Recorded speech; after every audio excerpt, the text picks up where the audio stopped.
കണ്ണൂർ ജില്ലാ പഞ്ചായത്ത് പ്രസിഡന്റായി കാരായി രാജൻ തെരഞ്ഞെടുക്കപ്പെട്ടു. ജനകീയ കോടതി നൽകിയ വിജയമാണ് കാരായി രാജന്റെ സ്ഥാനമെന്ന് CPIM പ്രതികരിച്ചു. ഫസൽ വധക്കേസിൽ പ്രതി ചേർക്കപ്പെട്ട രാജൻ ഹൈക്കോടതിയുടെ പ്രത്യേക അനുമതി വാങ്ങിയാണ് സത്യപ്രതിജ്ഞയ്ക്ക് എത്തിയത്.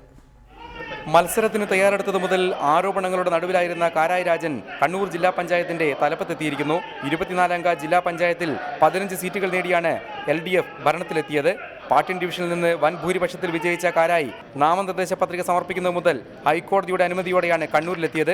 ജനപ്രതിനിധിയായതുകൊണ്ട് തന്നെ കണ്ണൂർ ജില്ലയിൽ സ്ഥിരമായി നിൽക്കാനും ജനസേവനം നടത്താനും കാരായി കോടതിയുടെ അനുമതി തേടും. ജനകീയ കോടതിയിൽ കാരായി രാജൻ വിജയിച്ചതോടെ ആരോപണം ഉന്നയിച്ചവരുടെ വായടഞ്ഞെന്ന് P. ജയരാജൻ പ്രതികരിച്ചു. ജനാധിപത്യ വ്യവസ്ഥയിൽ ജനങ്ങളാണ് അന്തിമ വിധികർത്താക്കൾ. ആ നിലക്ക് ജനങ്ങളുടെ അന്തിമ വിധി കഴിഞ്ഞ തെരഞ്ഞെടുപ്പിൽ ഉണ്ടായി. അതിനിടെ ചടങ്ങിനെത്തിയ ഫസലിന്റെ സഹോദരനും കാരായിയെ മാലയണിയിച്ചു. അതായത് മൂപ്പർ തികച്ചും നിരപരാധിയാണെന്ന് തോന്നിയതിന്റെ പേരിൽ എനിക്ക് ഇവിടെ വരാൻ കഴിഞ്ഞത്, അല്ലെങ്കിൽ ഞാൻ ഇവിടെ വരൂല. കേസിലെ മറ്റൊരു പ്രതിയായ കാരായി ചന്ദ്രശേഖരൻ തലശ്ശേരി നഗരസഭാ ചെയർമാനായി ഇന്നലെ ചുമതലയേറ്റിരുന്നു. റിപ്പോർട്ടർ, കണ്ണൂർ.